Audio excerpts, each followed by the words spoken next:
aquí entre dos. Nos da mucho gusto tener aquí entre dos a Citlali Hernández Mora, secretaria de las Mujeres de nuestro país. Y la verdad que es un gusto tenerla aquí entre dos por una razón fundamental. Es la primera secretaria de las mujeres, pero además Citlali Hernández, el reto que significa estar al frente de esta secretaría. Muchas gracias por estar aquí entre dos. No, al contrario, un gusto estar por acá. Pues mira, sí es un reto porque es la primera secretaría de las mujeres del Gobierno de México. Es decir, cuando estás al frente, lo primero, pues siempre hay más responsabilidad porque toca dejar un buen camino andado. Y luego, bueno, es tiempo de mujeres, tenemos a la primera mujer presidenta, la doctora Claudia Sheinbaum Pardo, y para ella es de profunda relevancia que esta secretaría funcione para dos grandes cosas: para garantizar más derechos para las mujeres, para garantizar su autonomía, su libre desarrollo, y también para prevenir y combatir las violencias. Entonces, es un reto importante porque además nace con una ley que nos da facultades a la Secretaría y obligaciones, entre otras cosas, para transversalizar toda esta política de género y toda esta visión de igualdad en todo el Gobierno de México. Entonces, es un reto, pero lo asumimos con muchísimo gusto, y además se ha ido conformando un equipo en toda la Secretaría muy comprometido con este mandato de la presidenta y del pueblo de México, porque la presidenta también dijo que esto iba a realizar desde campaña. En el tiempo que lleva usted aquí al frente de la Secretaría y conociendo la problemática que enfrentan muchas mujeres en el país por la cuestión de la discriminación, de las desigualdades, ¿cuál es el punto que a usted le preocupa en este momento?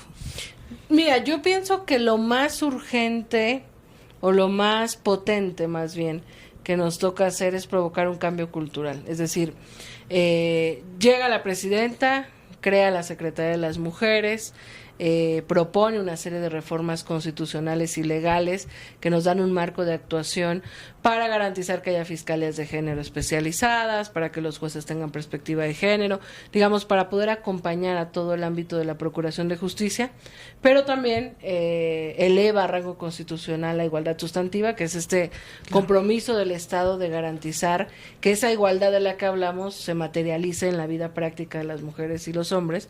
Entonces, pues nos toca garantizar o empujar a que el Estado mexicano haga doble o triple esfuerzo para prevenir, combatir las violencias y para garantizar, digamos, pues el ejercicio de los derechos. Pero yo creo que el reto más grande es que nos vamos dando cuenta que la discriminación, que la exclusión, que la violencia hacia las mujeres, pues se va educando, se va replicando, y que muchas veces hombres y mujeres replicamos esta visión de desigualdad entre hombres y mujeres y no nos vamos dando cuenta. Entonces, nosotras estamos planteando la necesidad de un cambio cultural, es decir, que construyamos una nueva relación entre hombres y mujeres, donde nos veamos como iguales y donde el Estado garantice mismos derechos, mismas oportunidades.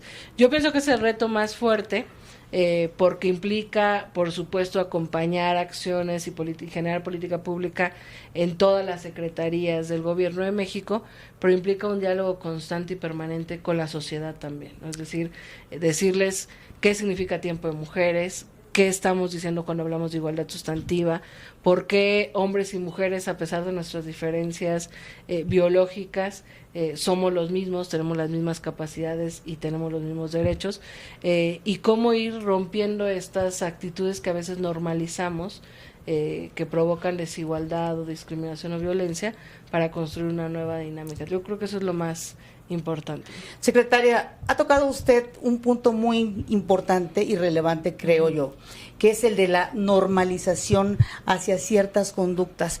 Cuando hablamos del cambio estructural, ¿va por ahí el poder romper esta normalización hacia conductas discriminatorias? Exacto, porque mira, siempre pongo este ejemplo. Cuando un niño y una niña tienen una conversación inocente y la niña dice quiero jugar fútbol y el niño le dice tú no porque eres niña y las niñas no saben jugar fútbol, pues es una conversación inocente de dos niños que van creciendo con ciertas ideas. El niño no busca ofender a la niña, pero él ha ido creciendo con la idea de que las niñas no sirven para el fútbol.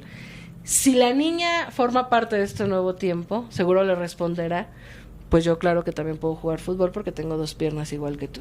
Pero si la niña no forma parte de un proceso de empoderamiento, donde se sepa desde su familia, desde su escuela, desde la sociedad, que ella puede ser lo que sea, pues se va a echar para atrás y a lo mejor se va a alejar del fútbol y se va a alejar de los deportes. Entonces, estas conductas que tenemos en la casa, con nuestra familia, desde niños, en el transporte público, en la calle, en el trabajo, en la escuela, o sea, esta manera en la que convivimos tiene que mejorar, es decir, tiene que transformarse en una visión de que un niño sepa que una niña puede hacer lo que él hace, que la diferencia de género no significa que una niña sea incapaz, por ejemplo, ¿no? O sea, significa, pues quizás que a lo mejor los hombres a veces tienen más fuerza física, y eso digo a veces, porque también a veces hay mujeres con más fuerza física que a lo mejor hombres más flaquitos, claro, ¿no? Entonces, si vamos construyendo una dinámica social en la que entendamos que tenemos las mismas capacidades y el Estado genera los mismos derechos y oportunidades, vamos a ir construyendo una sociedad distinta, y ese es un llamado, digamos, social constante que queremos hacer, es decir, todas y todos podemos ubicar qué conductas replicamos y que vemos como normales, pero que en realidad discriminan, excluyen o son algún tipo de violencia. Ahora, eso tiene que ver, por ejemplo, en el caso de la violencia hacia las mujeres. Sabemos que hay estadísticas que revelan que es en los hogares donde se genera principalmente mucha de la violencia hacia las mujeres. Esto tiene que ver precisamente con lo que plantea usted, el cambio estructural. Claro, sí, porque hay violencia de todo tipo, ¿no? Yo pienso que tristemente en este país no hay ni una sola mujer que podamos decir que nunca hemos vivido violencia, ¿no? Desde ser ignoradas en tu propia casa, que tu opinión, que tu voz no valga, hasta ir en el transporte público y que alguien decida que puede tocarte solo porque decidió tocarte, hasta cualquier otra expresión de violencia física, ¿no? Los golpes en el noviazgo son a veces normalizados, quizás en secreto, pero hay muchas relaciones que crecen en medio de la violencia, y la máxima expresión de la violencia, que es el feminicidio, pero estructuralmente, y yo creo que es muy importante esto que dices del cambio estructural, esta realidad social, y en general en el mundo, no solo en México, se ha ido construyendo de hombres para hombres y con hombres. Entonces, si empezamos a construir una realidad donde hombres y mujeres entendamos que la mitad de población son hombres y la mitad de la población son mujeres, y que tenemos las mismas capacidades, vamos a poder combatir las violencias, porque es muy doloroso ver los datos. Claro. La mayoría de la violencia física la provoca alguien con quien tuviste una relación, tu novio, tu esposo, tu pareja. La violencia sexual fundamentalmente se da, el abuso sexual, en las familias. Entonces, ¿qué estamos haciendo mal como sociedad? ¿Qué estamos normalizando como sociedad para que las cifras, a pesar de todos los cambios que hay legislativos, en política pública, a pesar de todo, no terminan de bajar esas cifras? Pues es una realidad estructural que tenemos que cambiar. Claro, y que ahí el principal reto nos imaginamos al frente de una Secretaría de las Mujeres, que en el tiempo que lleva operando, ¿cuáles han sido las principales problemáticas que han enfrentado, secretaria? Mira, yo diría, si me pides una y rápida, enfrentarnos a un poder judicial que le debe muchísimo a las mujeres, ministerios públicos que normalizan la violencia, y entonces si normalizan la violencia le dicen a una mujer, cuento un caso que recibimos hace unos días, una chava que fue violada por su jefe de 60 años, ella de 22, y el Ministerio Público le dice, pues si la violó 2 o 3 veces, ya cásese con él. O sea, si una autoridad le responde eso y a una mujer le normaliza esa violencia, pues imagínate cuando avanza el proceso a la fiscalía, cuando avance un juez. Entonces, el gran reto al que nos hemos enfrentado en esta secretaría es encontrarnos con una estructura judicial muy patriarcal. Es decir, que en las autoridades de procuración de justicia no hay un entendimiento de los derechos de las mujeres y no hay un compromiso. Generalizo, por supuesto, hay excepciones, pero es una cosa sistemática que vemos. Entonces, yo creo que ese es el más reto, porque la Secretaría va a dialogar con todo mundo y con el Poder Judicial le ha sido más difícil. Secretaria Citlali Hernández Mora, aquí entre dos vamos a continuar con este tema importantísimo, el que estamos tratando el día de hoy aquí entre dos, porque sí, vamos a hablar también sin duda del problema de la impunidad, y estamos aquí entre dos nuevamente con la Secretaria de las Mujeres, Citlali Hernández Mora, hablando de las prioridades que se tienen al frente de la Secretaría. Secretaria, muchas gracias nuevamente. No, al contrario, un gusto otra vez. Y sobre todo, retomar el asunto de romper la parte estructural que tiene que ver con la serie de violencias que enfrentamos las mujeres, y que fue uno de los temas también pendientes del día de ayer. Claro. Mira, es que hay una realidad donde hay discriminación, hay violencia, hay un demérito hacia las mujeres. Por eso es que nos hemos tardado tanto en conquistar derechos. Por ejemplo, pensar que las mujeres llevamos apenas 70 años con la posibilidad de votar y ser votadas. Es decir, que quizás las abuelas de algunas de nosotras nunca votaron, nunca ejercieron ese derecho. Y así podemos enumerar todos los derechos. Es decir, cuánto tiempo tardaron las mujeres en tener acceso a la educación, en tener acceso de una manera efectiva al deporte, a la ciencia, etcétera. Entonces, la violencia estructural y social existe, pero es muy grave cuando frente a la violencia las mujeres tienen leyes, tienen políticas públicas, tienen defensión, pero se encuentran en una autoridad, sobre todo judicial, insisto, que para mí es muy indignante, que no le responde. ¿Y a qué lo atribuye usted? Mira, yo creo que es por un lado, el poco compromiso que algunos jueces, ministerios públicos, fiscalías tienen en general con la justicia, y por otro lado, a que está tan normalizado, que cuántas veces no hemos escuchado de mujeres que la golpeó su esposo, y que la respuesta de un ministerio público es, pues, ¿qué hizo mal o por qué lo hace enojar?, ¿no? Entonces, la presidenta plantea una serie de reformas constitucionales y legales que justamente nos dan facultades a la Secretaría de las Mujeres de poder dialogar con todas las autoridades. Hay una ley para combatir y prevenir todo tipo de violencia hacia las mujeres, en la que toda la autoridad estamos obligada a respetarla y a acatarla. Entonces, estamos en un diálogo constante con fiscalías, con tribunales locales, como para sensibilizarles esto que además vemos que las mujeres hoy sienten, que no están solas, que tienen una presidenta que les cuida, que hizo una secretaría al servicio de las mujeres justamente con esa intencionalidad, y estamos tratando de sensibilizar al Poder Judicial en ese sentido, porque en ese sentimiento de no sentirse solas, muchas mujeres tocan a la Secretaría de las Mujeres a plantearnos problemas, violencias, casos jurídicos, y lamentablemente notamos pues una mala actuación de las autoridades. Entonces acabamos de firmar, por ejemplo, un convenio con todos los tribunales locales del país, que justamente busca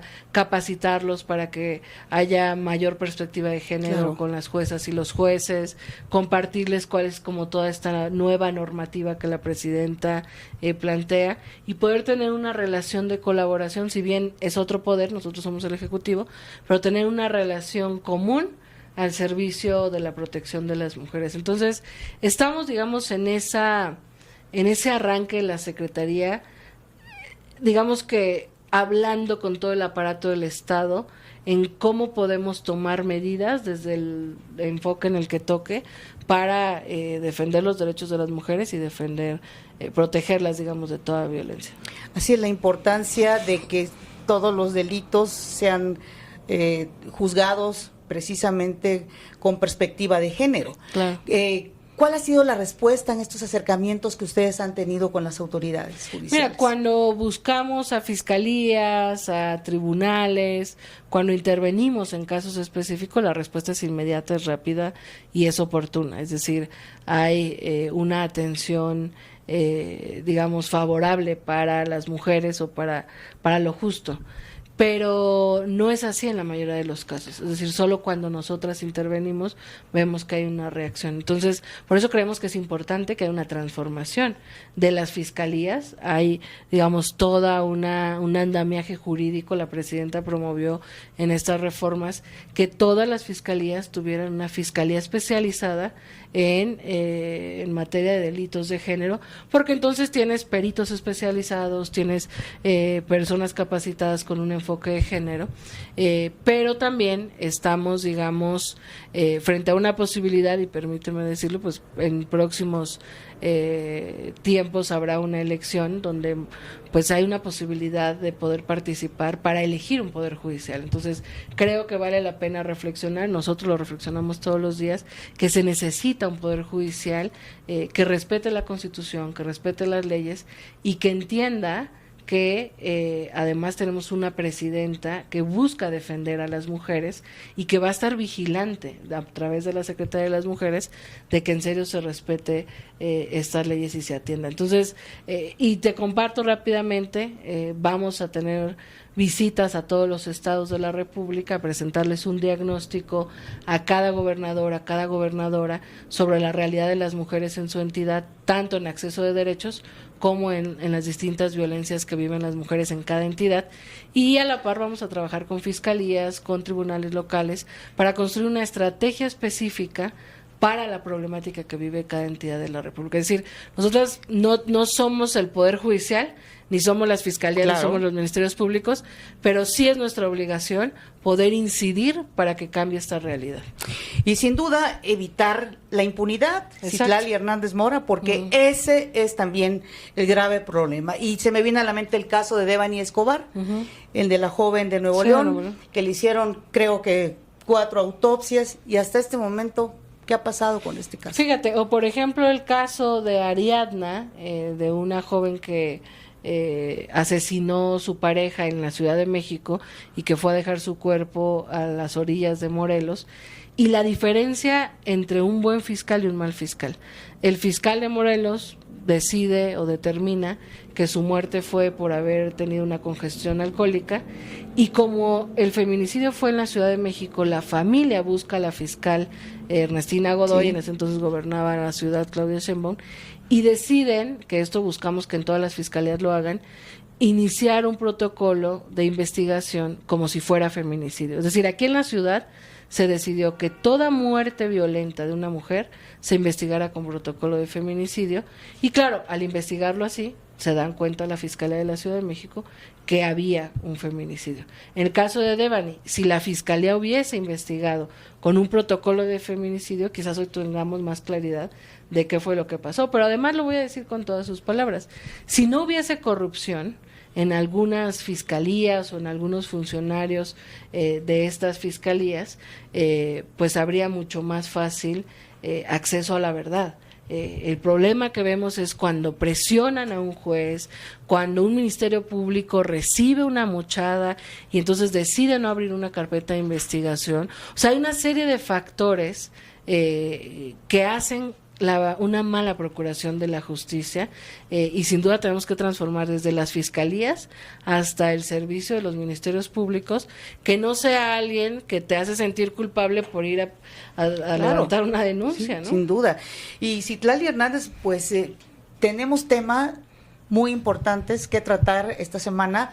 Sin duda también hablaremos de la igualdad sustantiva, que ya está plasmada en la Constitución, y de los temas que se tienen que ir aterrizando poco a poco. Sí, bueno, la igualdad sustantiva justamente es ese gran eje que la presidenta plantea, que lo eleva a rango constitucional, y es esta obligación que el Estado asume. ¿Qué significa la igualdad sustantiva?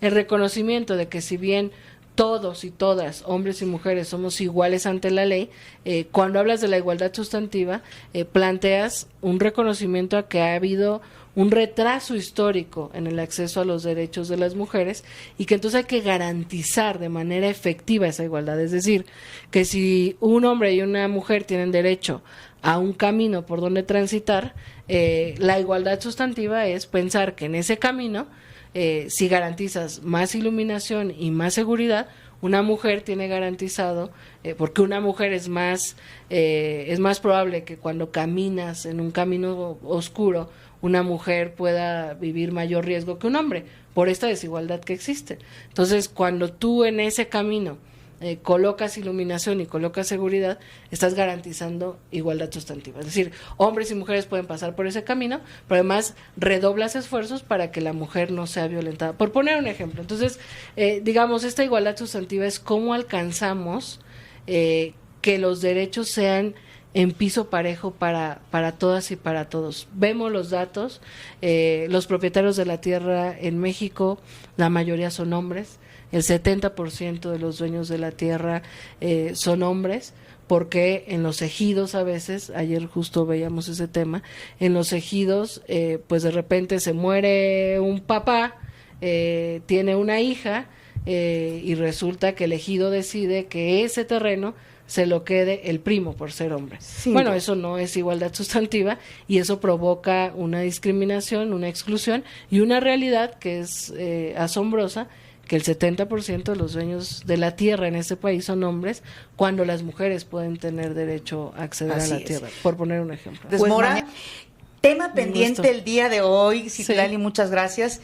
El asunto de la igualdad sustantiva, de la igualdad salarial y de una vida libre de violencias que ya están plasmadas en nuestra Constitución, gracias a que tenemos una presidenta, sin duda. Claro, sí. Bueno, es que este marco constitucional y legal del que hemos hablado estos días justamente marca un antes y un después, es decir, elevar a con la Constitución la igualdad sustantiva obliga al Estado mexicano, es un compromiso del Estado mexicano con las mujeres, a hacer todos los esfuerzos posibles para garantizar esta igualdad sustantiva. Es decir, que todas mujeres y hombres tengan acceso a los derechos básicos y por supuesto a otros derechos, a la educación, a la vivienda, a un buen empleo. Y en el caso del empleo, por ejemplo, ha sido también otra de las cosas normalizadas que a veces hay una distinción salarial, es decir, ¿cuántos casos conocemos de un hombre y una mujer?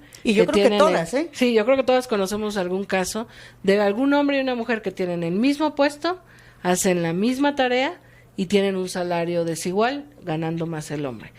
¿Qué planteó la presidenta en estas reformas? La prohibición de esa distinción salarial, es decir, bajo la máxima de igual trabajo, igual salario. Entonces, ¿esto qué significa? Le da cobertura legal, digamos, a las personas trabajadoras para que si viven esta situación puedan recurrir a la Secretaría del Trabajo y como ya es un derecho que debe respetarse, si alguien viola ese derecho, pues tiene que haber una actuación del Estado. Entonces, este tipo de acciones, esta igualdad sustantiva, es una de las tareas que tiene la Secretaría y eso implica involucrar a todo el gobierno de México, por ejemplo, que en economía, que en agricultura, que en turismo, que en Hacienda, en cualquier otra secretaría, siempre exista una perspectiva de igualdad, es decir, toda la política pública, todo el presupuesto, todo lo que se hace,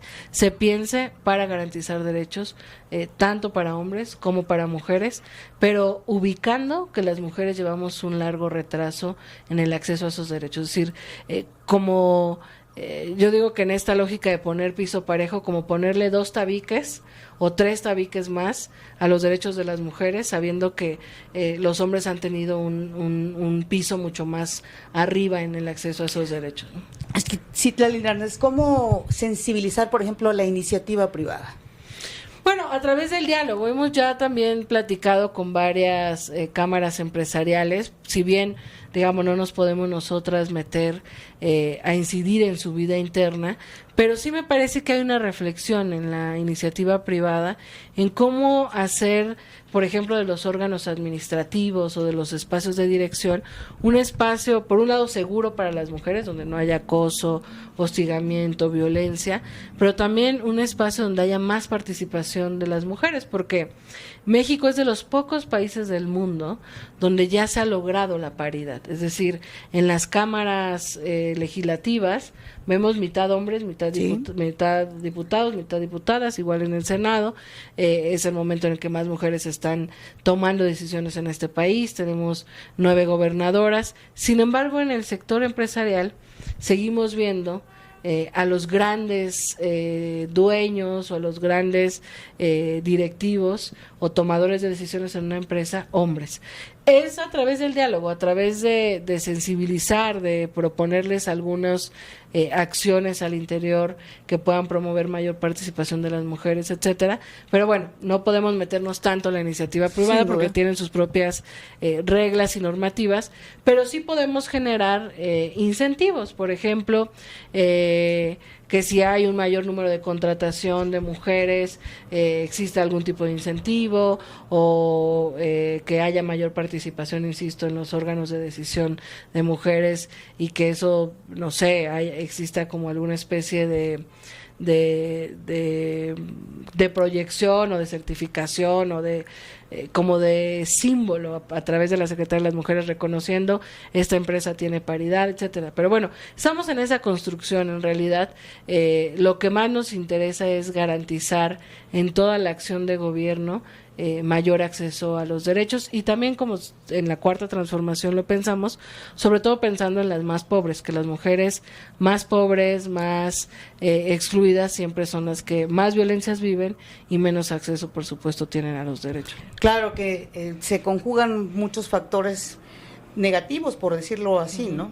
Pobreza, marginación, poco acceso muchas veces a la educación, al trabajo y bueno, a la discriminación. Es un conjunto de problemáticas. Sí, sin duda, es que en esta estructura, en esta desigualdad estructural de la que hemos estado hablando, cuando hay exclusión en el acceso a derechos, hay exclusión en el acceso a la justicia, hay discriminación, hay poca garantía de lo básico. Entonces, cuando tú no tienes lo básico de tus derechos, es mucho más difícil alcanzar mejores oportunidades, por ejemplo. Entonces, en el caso de las mujeres, una mujer rural, una mujer indígena, una mujer en situación de pobreza, pues tiene doble o triple vulnerabilidad, tanto en la garantía de sus derechos como en la posibilidad, por ejemplo, insisto, de acceder a la justicia. Por eso queremos no solo desde nuestras oficinas realizar actividades de la Secretaría de las Mujeres.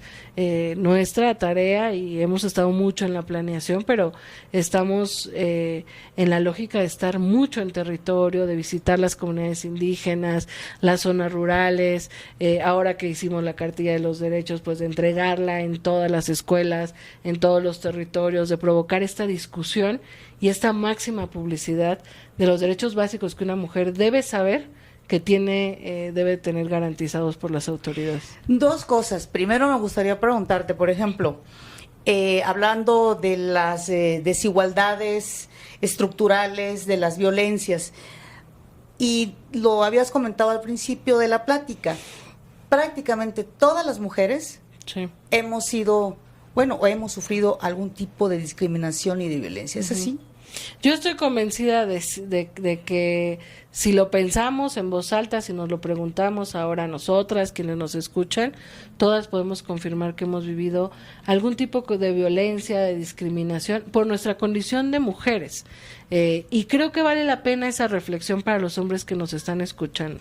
Es decir, es importante que en esta convocatoria de construir una nueva convivencia, los hombres también se sientan convocados y sepan que nuestra lucha, la lucha feminista, la lucha de las mujeres, no es contra los hombres, que al contrario, los hombres también podrán pasarla mejor cuando se acaben estos roles de género que nos limitan. Por ejemplo, cuando se le dice a un hombre que no puede llorar, pues es extraterrestre o qué, tiene igual de ojos, igual de sentimientos que nosotros. Pero esta percepción machista de que el hombre, si llora, es débil, ¿no?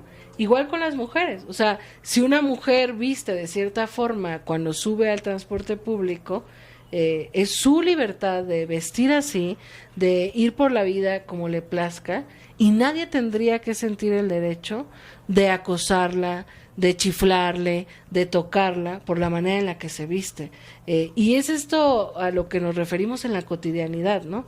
Todas las mujeres hemos vivido algún tipo de violencia y es justamente por esta visión en la que se cree que se nos puede ningunear, se nos puede demeritar por nuestro físico, por nuestra forma de ser, por nuestra forma de vestir, por nuestros gustos o por el simple hecho de ser mujer. Entonces, vale la pena reflexionarlo socialmente porque todas y todos podemos hacer algo por mejorar y combatir ese tipo de cosas que hemos normalizado. Así es, y como has reiterado, la importancia de realizar un cambio estructural en nuestro país. Y bueno, parte de las acciones que se han tomado está la Cartilla de Derechos de las Mujeres, Citlali. La Cartilla de Derechos de las Mujeres. ¿Por qué es tan importante esta cartilla? Mira, es uno de los compromisos, de los 100 compromisos de la presidenta Claudia Sheinbaum, y que para ella es muy importante, y lo comenzamos a ver ahora que empezamos recién a entregar algunas cartillas, es que una mujer conozca sus derechos, le empodera y le permite exigirlos. Y que una mujer exija sus derechos obliga también a las autoridades a garantizarlos. Entonces, esta forma parte de esta intencionalidad del cambio cultural, de tener una máxima publicidad de los derechos, una promoción de la igualdad y también una campaña permanente contra las violencias. Todo lo que hemos hablado en estos días de visibilizar las violencias, que normalizamos combatirlas, de que toda la sociedad se sienta convocada para construir una nueva relación entre hombres y mujeres, porque yo soy convencida que nadie en este país, nadie en su sano juicio quiere que violenten a una mujer.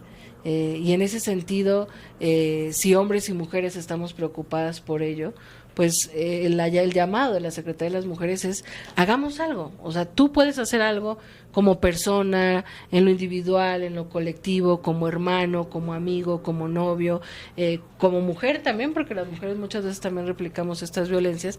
Y la cartilla es un instrumento muy bonito, que la indicación de la presidenta es entregarla a todas las mexicanas y los mexicanos durante este sexenio. La queremos llevar a las escuelas, reflexionarla, discutirla. Hemos estado haciendo algunas entregas recién, estamos esperando millones ya impresas, pero te quiero contar, por ejemplo, algo que a mí me ha impactado. Hay varias reacciones que vemos ya en quien recibe la cartilla, pero el 7 de marzo que la presentamos, nos fuimos a repartir las primeras 2,000 cartillas en la calle de Madero, en el centro histórico, y una mujer me decía, la estaba recién leyendo con sus hijas me pidieron una cartilla, y el primer derecho que aparece aquí es el derecho a ser libre y a ser feliz. Y me comenzó a llorar y me decía, qué triste que apenas a mis 47 años supe que tenía yo este derecho. Yo, como no había notado qué era lo que estaba hojeando de la cartilla, me asomé a verlo y era ese derecho. Y entonces ella lo verbaliza y dice, el derecho a ser libre y ser feliz.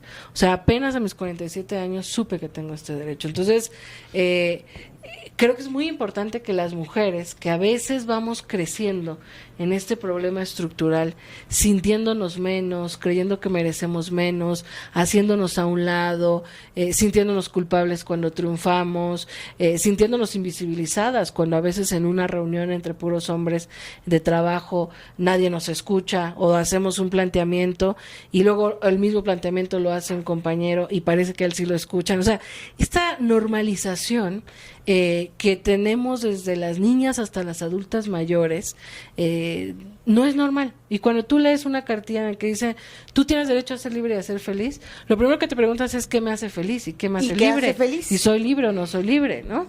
Entonces, bueno, la idea es que la lean hombres y mujeres y que a raíz de eso, bueno, se provoquen reflexiones en asambleas públicas, en las escuelas, en las familias, y que sea una máxima difusión. No solo es esto de derechos, está el derecho a la educación, el derecho al trabajo, el derecho a la vivienda, los derechos comunitarios, el derecho a una identidad, el derecho a vivir una vida libre de violencias, a dónde acudir, que una autoridad te tiene que atender si vives un tipo de violencia, etcétera, ¿no? Entonces, es el inicio porque queremos hacer otras subcartillas ya de derechos específicos, por ejemplo, derechos para las personas trabajadoras o derechos para las mujeres del campo, ¿no? Entonces, bueno, este es el inicio de una serie de acciones de difusión máxima de los derechos de las las mujeres. Y las personas que nos están escuchando pueden obtener esta cartilla en Bueno, la página de la Secretaría de las encontrar seguramente en la Mujeres. calle, estaremos distribuyendo, pero pueden encontrarla para su descarga en www.cartilla de los derechos de las mujeres. Es cartilla de los derechos de las mujeres.gov.mx.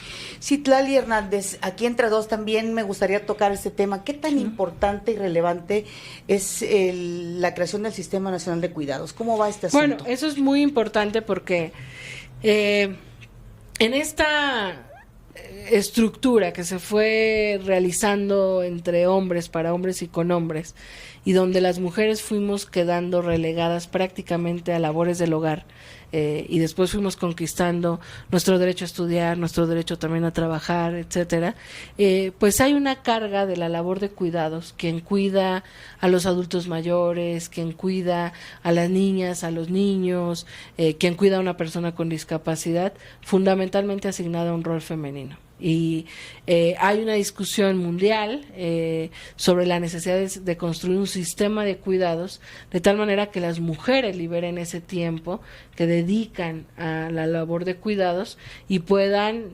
estudiar o puedan trabajar o tener un poco de tiempo libre o hacer lo que sea con ese tiempo. En México estamos discutiendo qué significa para México el sistema de cuidados. Y en este primer año lo que hemos decidido, primero la presidenta se comprometió a iniciar nuevamente con las más pobres, con las más desprotegidas o vulnerables. Y en campaña ella conoció a mujeres trabajadoras de la maquila de Ciudad Juárez, que muchas veces tienen que dejar su empleo porque no hay quien cuide a sus hijos o tienen que dejar encerrados a sus hijos para que estén seguros, digamos. Entonces, se van a realizar 200 centros de cuidado infantil que se han llamado CECIS junto con el IMSS, y el primer CECIS se va a construir en Ciudad Juárez en un esquema muy interesante que es como un nuevo modelo de lo que antes se llamaba guarderías, en donde la empresa pueda poner una parte, el IMSS aporta el presupuesto también, o sea, la empresa pone la construcción, el IMSS aporta el presupuesto por cada niño y el sistema, digamos, de cuidado del IMSS es, digamos, el que se implementará para las niñas y para los niños. Pero te cuento rápido, ese, digamos, es una de las acciones para tener centros de cuidado infantil para mujeres de la maquila. Pero hemos instalado una mesa intersecretarial con todo el gobierno de México para mapear qué hay para los cuidados. Programas sociales, casas de día para adultos mayores, centros de rehabilitación para personas con discapacidad, centros de cuidado infantil, como tener un mapeo de todo lo que ya hay en el gobierno de México para construirlo o para que sea la base del sistema de cuidados, y la presidenta nos ha pedido que rumbo al presupuesto del próximo año, en el presupuesto de la Federación al final hay una serie de anexos, ahorita existe el anexo 13 que, digamos, engloba todo el presupuesto que hay para mujeres. La idea es que ahora se pueda ver en un anexo todo el presupuesto que hoy se destina para cuidados, aunque sea, digamos, no en el marco de un sistema. Entonces, bueno, estamos en esa construcción. Te cuento rápido también que el 12 de agosto acá en la Ciudad de México se realizará la conferencia regional de las mujeres con ministras de toda la región latinoamericana y el tema a tratar justamente es el sistema de cuidado. Que sin duda es un tema fundamental para lograr realmente la igualdad entre hombres y mujeres. Sin duda. Sin duda, sin Muy duda. importante. Me gustaría, para cerrar esta conversación aquí entre dos secretarias, Citlali Hernández Mora, que le dijera a la audiencia, quienes nos están escuchando en estos momentos, ¿a dónde pueden acudir para pues que la Secretaría de las Mujeres les dé alguna apoyo, algún, no sé, información importante o que estén requiriendo en ese momento? ¿Qué pueden hacer las personas? Bueno, tenemos un área de atención y orientación para las mujeres, que además mi reconocimiento a todas las compañeras que estamos desbordadas de trabajo, y pueden marcar al 55 53 22 42 20 en la extensión 1003 o en la extensión 3103, o mandar un correo a atencionmujeres@mujeres.gov.mx, y bueno, también venir aquí a la Secretaría o contactarnos por redes sociales. Nosotras estamos lunes a domingo 24/7 a sus órdenes. Cerrando la semana, la conversación aquí entre dos con la secretaria de las Mujeres, Citlali Hernández Mora. Gracias, Citlali. Al contrario, un gusto.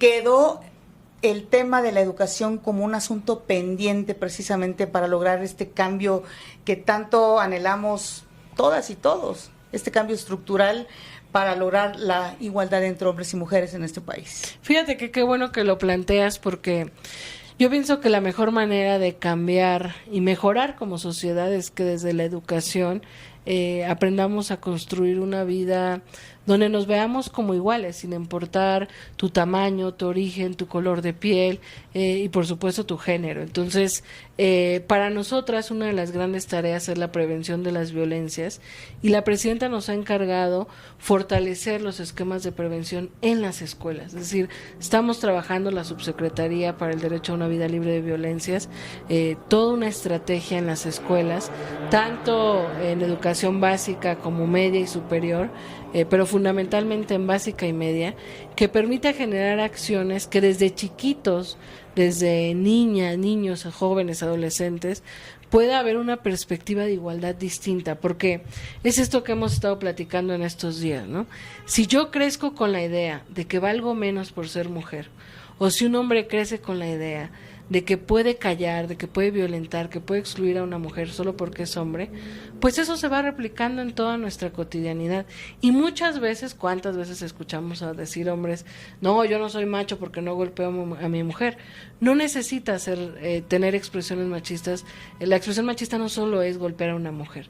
La expresión machista es querer callarla, es ignorarla, es invisibilizarla, es darle menor peso a su palabra, es violentarla de cualquier forma. Entonces, en la educación, si desde la casa, desde las escuelas, hay una nueva manera en la que nos sentimos las mujeres, que podemos ser lo que querramos, y que los hombres también sienten que pueden ser lo que quieran, pero sin demeritar a una mujer, y vamos creciendo mirándonos como iguales, pues vamos a construir una sociedad donde estas violencias no se repliquen de ninguna forma. Entonces, la educación es fundamental, que en las escuelas se hable no solo de la prevención de las violencias, sino también de que todos tenemos derechos y somos iguales, hombres y mujeres, y esta igualdad sustantiva de la que hablamos. Hay que trabajar, por supuesto, con los maestros y las maestras para que nos ayuden en esta labor.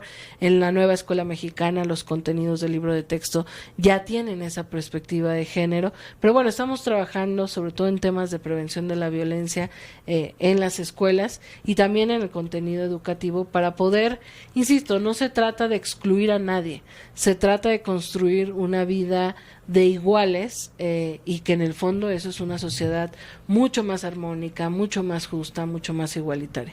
Y ahí los maestros y las maestras tienen un papel fundamental, sin duda, secretaria. Sí, fundamental, y yo me atrevería a decir, porque he hablado con muchos maestros y maestras, que también los padres y las madres. A veces hay una necesidad en las casas de que la mamá y el papá, cuando siguen casados o juntos, una familia de hombre y mujer, pues de ambos trabajar. Y a veces hay una ausencia, porque pues las jornadas laborales a veces son muy fuertes, ¿no? Sin embargo, el papel de los maestros y de las maestras es fundamental, porque en la escuela es donde muchas veces se fortalece la educación que proviene desde casa. Y a veces se convierten en refugio las propias escuelas. Son refugio de la propia violencia. Entonces, también es importante que los padres y las madres, a pesar del poco tiempo que a veces tienen por estar trabajando, a pesar de estar cansados, etcétera, dediquen con amor a sus hijos la construcción de su educación. Y no importa la religión, no importa nuestra visión ideológica, política, nuestras costumbres, no importa quiénes seamos. Creo que todas las familias tenemos que construir familias con amor, con respeto y fomentar la igualdad, que hombres y mujeres somos iguales. Si eso lo hacemos en las casas, si eso se fomenta en las escuelas, si en la sociedad comienza a normalizarse esa nueva convivencia, yo estoy convencida que no mañana ni pasado, pero que sí en los próximos años veremos y décadas una sociedad mucho más justa, que si hoy a mí me parece muy raro, yo tengo 34 años, mi abuelita tiene 104 años, cuando mi abuelita tenía mi edad, ella apenas obtuvo el derecho a votar. Si a mí hoy me parece raro pensar que mi abuelita a mi edad no podía votar ni ser votada, que a las niñas del futuro le parezca raro que hubo un tiempo en México donde todas las mujeres vivimos algún tipo de violencia y que les parezca rara esa realidad, porque ya estén viviendo una realidad donde hombres y mujeres convivimos sin violentarnos y respetándonos. Y tocando estas anécdotas cercanas, por ejemplo, en mi caso, mi mamá no pudo estudiar porque no se lo permitieron. Claro, es decir, son demasiados los ejemplos que hemos vivido, sí, todas y todos, yo creo. Sí. Sin duda, pues enfocados por eso a la importancia de hacer o trabajar para este cambio cultural y estructural en el país. Sí, por eso es muy importante esto que te decía, que no solo el esfuerzo que el gobierno haga, no solo las leyes que se aprueben, no solo que haya mejores jueces, es todos como sociedad podemos y debemos construir una sociedad igualitaria.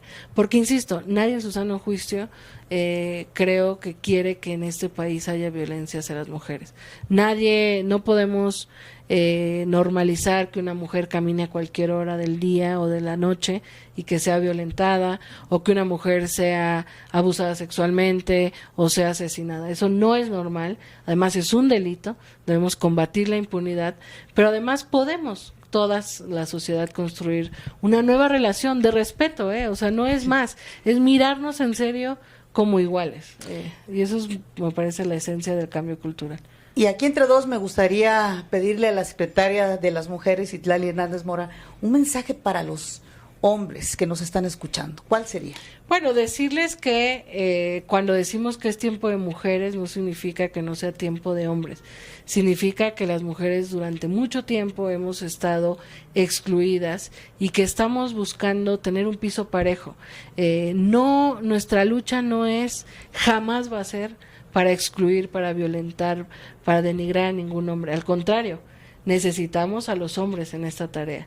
Les queremos cerca de nosotras, con respeto, con amor, con comprensión, con esta visión de igualdad, donde se entienda y rompamos estas ideas preconcebidas con las que a veces nos educamos, donde las mujeres son más débiles, o donde los hombres son débiles y lloran, o donde a fuerza los hombres tienen que hablar de los cuerpos de una mujer para ser más hombres. No, rompamos esas ideas preconcebidas. Los hombres son los mejores aliados que podemos tener para esta tarea, porque si nosotras nos empoderamos, si nosotras accedemos a más derechos, si nosotras nos sentimos menos solas, pero los hombres no nos acompañan, no vamos a lograr esa sociedad. No queremos una sociedad solo de mujeres, queremos una sociedad de iguales entre hombres y mujeres, donde vivamos en armonía, donde vivamos con respeto, y si los hombres no nos acompañan o no vamos juntos en esta lucha, pues no se va a lograr el cometido. Y yo veo a las nuevas generaciones, sobre todo, conscientes de que se puede convivir de una manera distinta. El mensaje sería: rompamos las ideas preconcebidas y lo aprendido que pueda violentar a una mujer y construyamos una nueva convivencia entre nosotras y nosotros. Y ahora, ¿qué mensaje propio sería para la niña, la joven, la mujer que nos está escuchando? Bueno, a todas las mujeres, sobre todo a las niñas que crecen, yo creo que en un país donde pueden mirar a una mujer presidenta, donde la presidenta les dice que pueden ser lo que sean, decirles que no están solas, decirles que es un honor tener una presidenta como la doctora Claudia Sheinbaum Pardo, y en mi caso es un honor ser la primera secretaria de mujeres, porque mi labor es servir para todas las mujeres, que estén protegidas, que se sientan acompañadas, que aquí estamos, que sepan que estamos construyendo un futuro mejor y que nuestra aspiración es que las niñas y las jóvenes que crecen durante este sexenio tengan mucho más perspectiva de futuro que tú, que yo, que nuestras madres, que nuestras abuelas, y que reconocemos toda la labor que hacen todos los días las mujeres en los distintos ámbitos de su vida, que sabemos que muchas veces se enfrentan a dificultades. Aquí estamos, no están solas, sigamos fuertes, sigamos libres y sigamos construyendo otra sociedad. Citlali Hernández, secretaria de las Mujeres, muchísimas gracias por haber estado aquí entre dos. Gracias, de verdad. Mucho gusto y a la orden. Gracias. Aquí, entre dos.